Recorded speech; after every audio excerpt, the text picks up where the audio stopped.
today I thought I would go on a bit of a ramble about a subject brought up to me in one of the comments for a previous video, which is a subject very, very close to my heart, and that is, which is better, Marvel Comics or DC Comics? Now, I think that this discussion is a lot bigger than certainly one man's opinion, and certainly just even the idea of which is better. How do you define better? Now, I think that if we're going to go to spoiler territory here, I'll tell you that the underline, the end conclusion of this ramble is going to be that Marvel Comics has better multimedia to an extent, but that DC Comics has better comics to an extent. I think that both companies have their ups and downs, their sort of pros and cons, I guess, as it were. This is coming in at a very appropriate time, I think. The next month is going to see the release of Batman v Superman: Dawn of Justice, as well as Captain America: Civil War, as well as being two major DC comic team-up movies. They both feature the theme or the idea of heroes fighting with themselves, and not themselves in the sense that Spider-Man fights with himself to choose between a normal life and the life of being Spider-Man. I mean, fight themselves, as in Iron Man is going to punch Captain America repeatedly, and most likely very, very hard.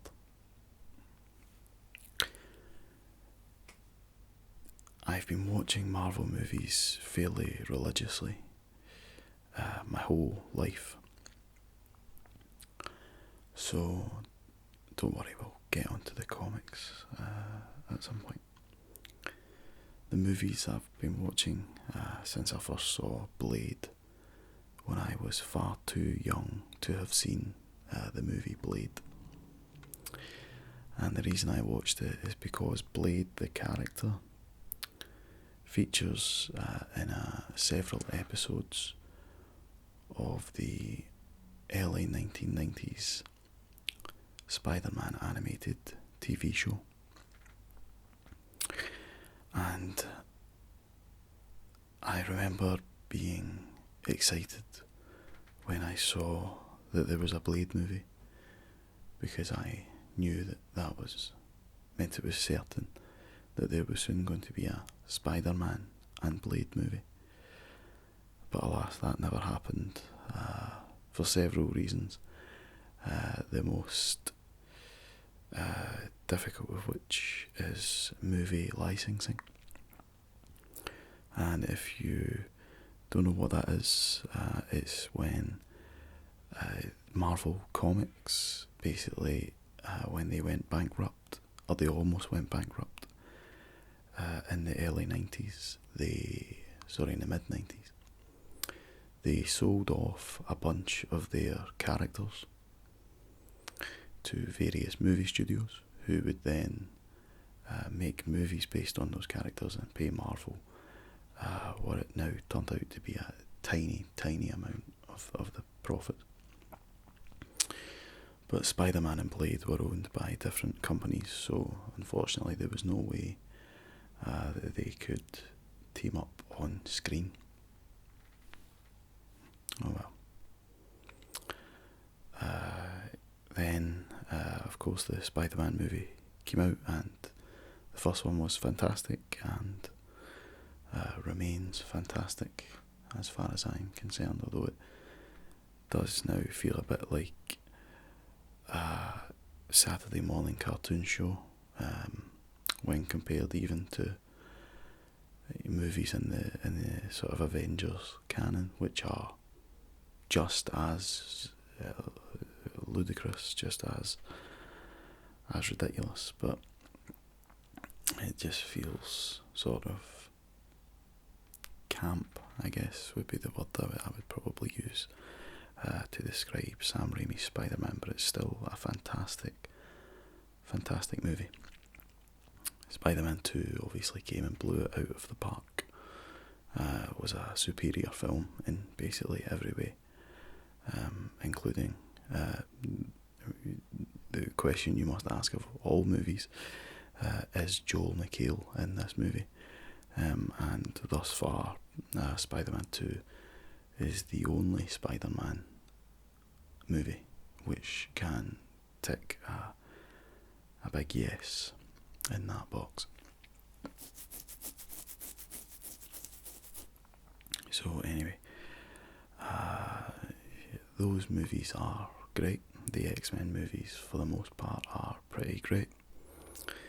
But I think I'm only going to focus on what's known as the Marvel Cinematic Universe, which is the movies that they have been releasing since 2008, with Jon Favreau's Iron Man, which all have the capability of crossing over with one another and telling one large story within one shared universe. And I love those movies. I love every single one of those movies, even the ones that don't kind of get as good a write-up, the likes of Iron Man 2, The Incredible Hulk, which is a complicated sort of entry into the canon, and Thor: The Dark World, which I actually thought was pretty great, especially since I live in London, and I was able to run around and see those sets that they use, not sets, even those actual locations. The university set that they use at the end, I was in that university the day after I saw that movie, not to study. It was a friend's birthday, and they had a meal close to the university, and running around and thinking, oh, that's where Thor was, oh, that's where Malekith stood, oh, that's where the big spaceship came down. That was really, really cool. So I think that I hold that movie up a lot better than a lot of other people. I think my only real problem with it, to be perfectly honest, is the bit where Thor teleports to the London Underground and gets on what is very clearly a Jubilee Line train at Charing Cross, asks a bystander how he can get to Greenwich, and she replies, it's stay on this train for 2 stops, which is wrong for several reasons. Number one, there is no Jubilee Line at Charing Cross, and you certainly wouldn't be able to get to Greenwich by 2 stops from central London. That's nonsense. Three wouldn't be as ridiculous, but 2, not happening. But other than that, I think these movies are fantastic. I think that Marvel has got the right directors and the right creators and the right writers, and they've cast it very well, and the movies all feel different. They all have a different tone, which will come up when I start talking about DC movies, is that word tone and how important it is to get that right. For example, Captain America the Winter Soldier has a very different tone to Guardians of the Galaxy. Guardians of the Galaxy being a kind of jovial space opera romp, whereas Captain America the Winter Soldier has, it feels almost very gritty. It feels like a 70s spy thriller. Feels very political and almost serious, but still in a sort of humorous way.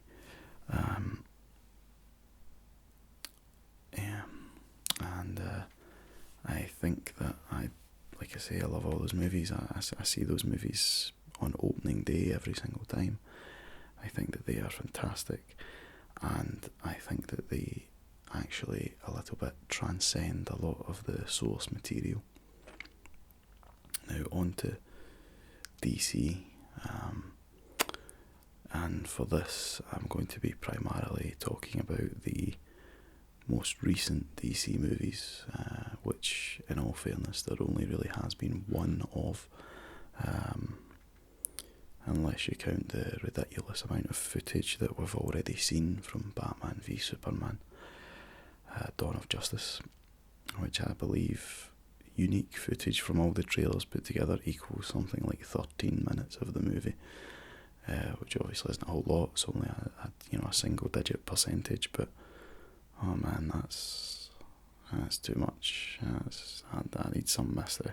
I don't think there's any way they're going to be able to pull anything out of their hat to keep me surprised. But anyway, the last DC movie that they released was, of course, Man of Steel, which, in this ASM artist's humble opinion, was an absolute shambles. I hated basically every single thing about it. The cinematography, the acting choices, the story, the tone, the feel of the movie. The only thing I feel that redeems it is the music by Hans Zimmer, which is absolutely a spectacular soundtrack for a superhero, not necessarily for Superman, but it's a wonderful soundtrack in and of itself. I hated the fact that they muted his costume. I don't like the idea of Superman being a dark character. I don't think it fits with his personality or his character. I hated I kind of hated his origin story as well, that if you actually watch it with the critical eye that I do for storytelling, the idea of Superman, his origin is supposed to be obviously that he is a Kryptonian from the planet Krypton, but he's adopted by Jonathan and Martha Kent, and they sort of raise him with traditional Midwestern American values, and that's what propels him into being heroic. It's what makes him, our greatest hero and mankind's saviour, etc., etc. In this new version, however, I feel that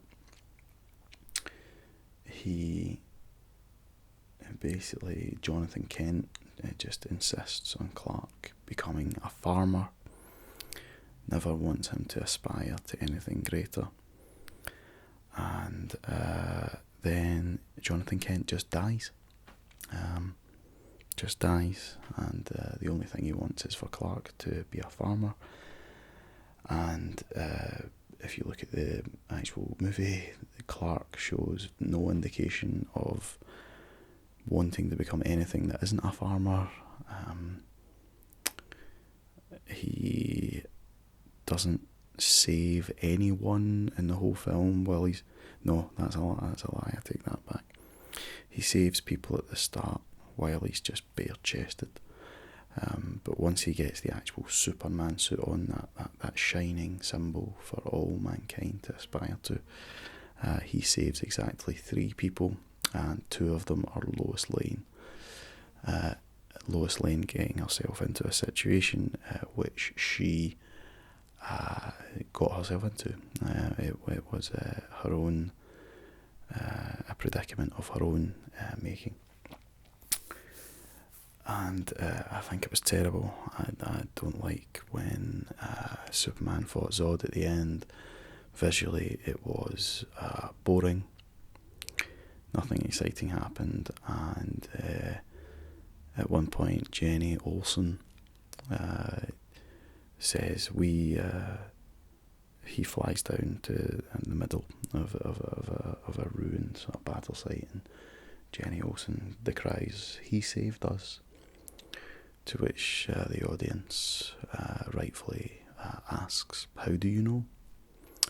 He is one of 2 complete strangers wearing ridiculous costumes that you have seen fight and destroy your city and basically cause mass murder. And you have decided that he is the one that you're going to support because reasons... We don't know. What we do know is that Batman v Superman hopefully is going to bring it back a little bit, because from the looks of things it is a 2.5 hour apology for Man of Steel, which is about half an hour shorter than I require that apology to be, for all the time that Man of Steel has stolen from my life, watching it, thinking about it, talking about it. I wish that Man of Steel would just go away and never, ever, ever return. But alas, of course I bought it on Blu-ray because I wanted to see the special features to make myself even angrier about it. Batman v Superman, however, looks like an absolute pile of nonsense. I would use a stronger word, but I'm not actually sure how people feel about swearing in ASMR videos. If you support ASMR swearing, please let me know in the comments below, because I, being a Glaswegian man, am absolutely fantastic at swearing. Could do a Malcolm Tucker roleplay or something, who knows. Probably wouldn't work. I look nothing like Peter Capaldi. Which is also why the Doctor Who roleplay I have coming up, I will be portraying my own version of the Doctor, because I will never look like Peter Capaldi. I am far more likely in my older age to look like Philip Seymour Hoffman, but he never played the Doctor, so I'm not going to be doing a Philip Seymour Hoffman related roleplay. What would you even do? The baddie from Mission Impossible 3, maybe the Scientology guy that he played, who wasn't L. Ron Hubbard. Was it L. Ron Hubbard? I actually haven't seen that film. What else is he in? He was a DJ in Almost Famous. And that is the conclusion of my 19-minute long Philip Seymour Hoffman rant, just in case you fell asleep. That's me just lying there about what it was about. No, back to Batman v Superman. I don't like the look of Doomsday. I think the fact that they've spoiled not only Doomsday's entrance into the movie, which would have made me surprised and got me a little bit excited, but also ruined what evidently is Wonder Woman's debut in the film. I've been looking forward to a Wonder Woman movie for years. I think that Wonder Woman may actually be the most important superhero movie that we've seen for decades. It's the one that, if the Avengers is the movie that proved that the geeks were right, because all the things that we've ever asked for go into a movie and make it amazing, then Wonder Woman is the movie that proves that the girls can do it just as good as the boys, and proves that even a sizable male audience. I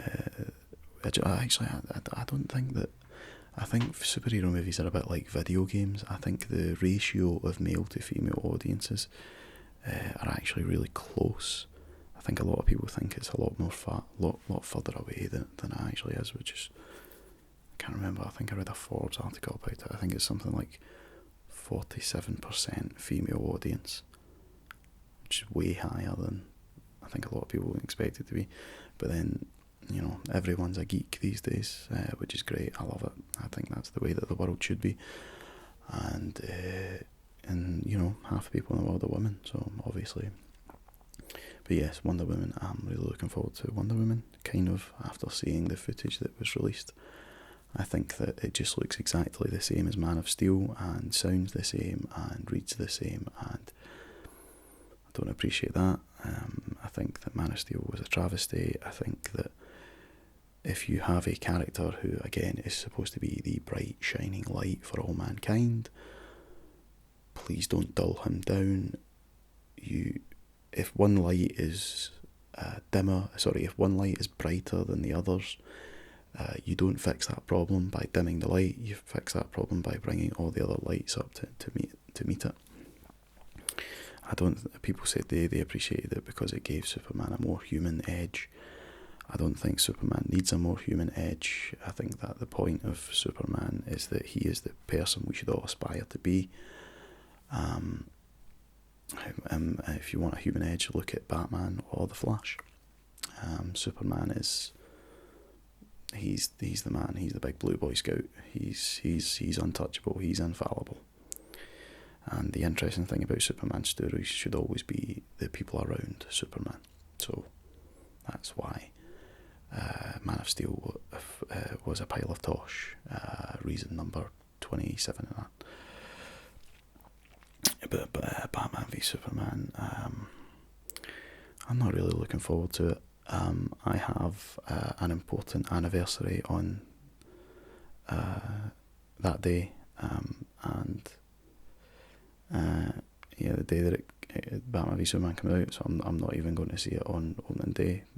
So not bothered whatsoever. So yeah, don't care. I will see it. I'm not going to stand here and claim that DC don't have my money. Like, DC will have my money on the 26th or the 27th or the 28th of March. They will. I know I'm going to see it. I have to.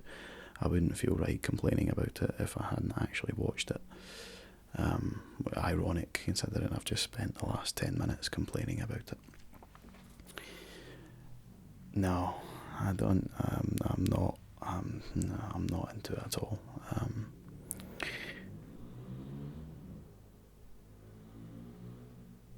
I do, however, think that Ben Affleck is going to be a spectacular Batman. I remember being very excited when I saw that he was cast. I think he's a comic book geek. I think that he's a very good actor. For example, in Argo, he played a Hispanic guy and no one even noticed. It's a terrible joke. Please don't react to that. He's a wonderful filmmaker. I think he gets it. I think he gets the character, as far as I know. I think that he is going to be the best iteration of Batman we've seen on screen.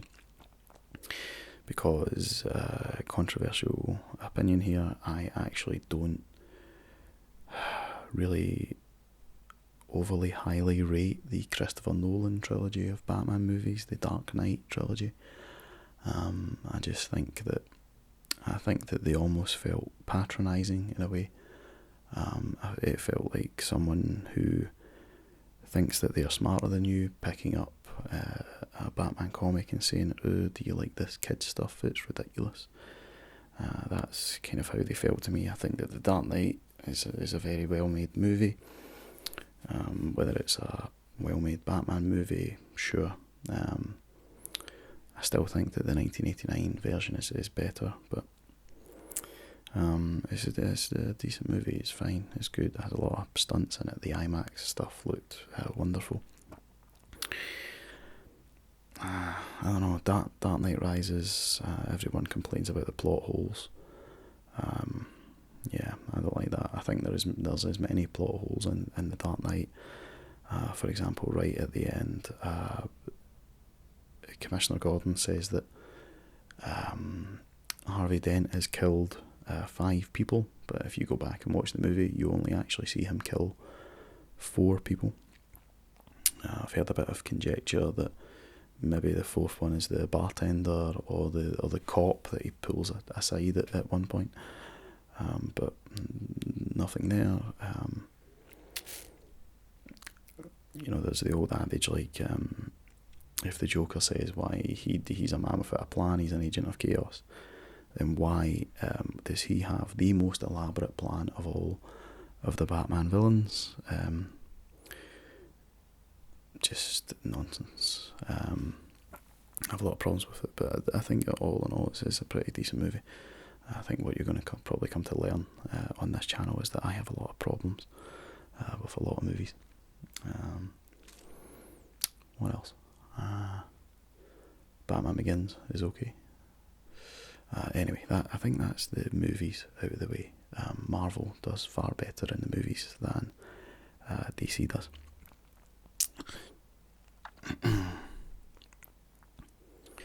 Now on to the comics. I think that DC does far superior runs of its comics. I think that DC comics just almost kind of feel more intense in a way. Marvel has its moments. If someone asks me, can you recommend a Marvel comic to me, I'll say, maybe recommend a Deadpool comic if they like comedy, or Captain America. Civil War is fairly interesting. The Ultimates is dated, but it has its charms, I guess. And the first Avengers movie was kind of based on it. Red, White and Black is a fantastic Batman, Captain America run. I think the cosmic stuff is really good. War of Kings, if you can sort of delve yourself deep into that mythology, is really good. That one stars like the Silver Surfer and the Guardians of the Galaxy and the Shi'ar and all those cats. That's good. That was pretty decent. But overall, I think that DC does far better books. My favourite DC book is a book called Starman, which is not as well known as I wish it was. It's about basically Starman was a World War II era DC superhero who had a wand that could control gravity and light.